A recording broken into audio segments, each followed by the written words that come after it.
all good. Just wanted to get your thoughts, obviously, on Kerys breaking the record on the weekend for the WSL appearances, and to kind of go way back to the beginning of her kind of time at Birmingham, really, and get your kind of, I mean, what are your first kind of memories of encountering Kerys Harrop? I wouldn't say she's maybe blessed with grace, pace rather, but you very rarely see her get beat because she's smart. Her positional sense is really, really good. Work rate is really, really good, and has got a really good mentality. So you'd always want her in your team. I think sometimes she was probably a little bit underappreciated how good she is and was. So in terms of, I say was when I played for her. But yeah, I think these milestones shouldn't be underappreciated because they're massive, and to be able to do what she's done is no easy feat, and that shows a lot about her character, her work rate, and resilience, really. And she does a lot of good stuff football off the pitch as well, which I don't think you should go unnoticed. Yeah, absolutely. And when you've when you're kind of at that early stage of your career with someone, can you kind of see signs in them that they have the potential to have that kind of longevity in the game, or does it take you by surprise, or did you kind of think that she could go this far? No, because like I said, because one of her strengths is her understanding of the game, and I think, to be fair, when you're at Birmingham, if you look at the Birmingham City players that have come through, I know we're speaking about her now at Tottenham, but I think the Birmingham players, how we were educated, we're quite educated. Our coaches were really tactical, really good at tactically explaining the game to you, and have good game understanding. I think you can see that. So I think once you have that, I think you're already a step ahead. So that I actually think that gives you longevity in itself. And I think the fact that she is adaptable in her playing positions, that gives her that aspect as well. But she's done brilliantly well, and I'm really pleased that you guys are recognising that achievement. Yeah, and you can tell kind of just how interested she is in kind of staying in football one way or another when she finishes playing. But, in terms of her personality off the pitch, I think Vicky Jepson kind of described her the other day as she can be a bit of a class clown in a good way, got a very, very funny, kind of bubbly personality. So I imagine there must be some funny stories that you've got from your time at Birmingham.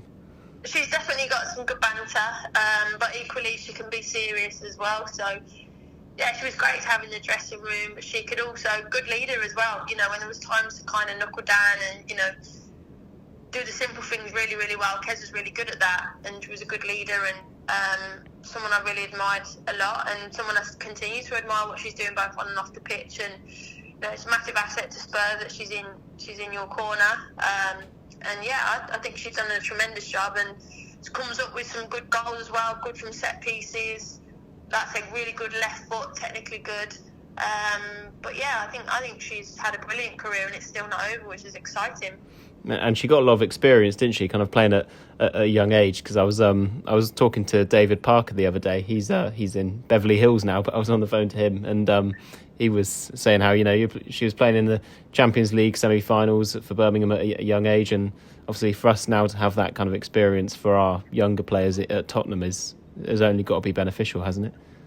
Yeah, like I said, to be fair, she's never faced by anything, Kez. She's never faced. Doesn't matter who she's up against. Doesn't matter if it's a big name or, she's never intimidated by that. And I think that's good for any young player you want your young player to go and impose himself, and she's never been fearful of doing that. And again, maybe that's because of how she was brought up in around the Birmingham culture, and that's transferred now in Spurs. And you're right, she's had a great career, and, as you said, there's not too many players that have played in the Champions League semi-final. So, again, you want that experience and knowledge and big game experience in your dressing room. And it must have been quite a really different kind of landscape, I suppose, of women's football back then. I mean, how different was it then compared to what it's like now in terms of, from paying to play to being paid to play? I still think in terms of the football, she was still in that semi-final. She still played against Marta. Still played against some of the top players that are still playing now or only just retired. So the quality of opposition that you're up against was probably the same, but the game has obviously grown relative to what the players have. So they've now gone full time, so the speed has all improved. But the players have probably might be still amongst it. Some really top players that we played that day. But yeah, the growth in which the game is going is brilliant. And I think even, the stadium, the attendances, the full time, the resources, it's all improving. Look, don't get me wrong, it can get a lot better, and we want it to get a lot better. This is still only the start of it. So, but even, maybe these conversations, 5, 6, 7 years ago, maybe Kes wouldn't have got the recognition for this massive milestone. And that's just another part of, women's football, really being pushed, and rightly so. Maybe this conversation wouldn't have happened. So, it's great that Kes is getting this massive moment, because she deserves it, and it's not a small feat, it's a massive accomplishment. Do you think she could have a few more years in her yet? Probably, yeah. She's. I don't see why not. At the end of the day, it also comes from your heart and your desire and your passion. So Kes has got that. She loves football, so I'm sure she'll want to play for as long as she can.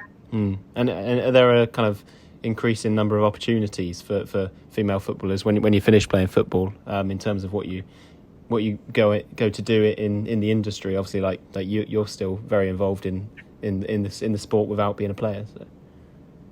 Yeah, I'm quite a big advocate for that, actually. I actually launched a career development programme, co-launched it with Visa. We created a programme called Second Half, which is designed to help career, when you come out of football. And I'm quite big, I know I work in the media, but I think that was because it was all I knew, and also I wanted to do it. But I think there's so many opportunities now for female players to still remain in the sport and not necessarily be a coach or in the media. You can still be, you work in football, you're having a conversation with players, former players, that's still involved in women's football.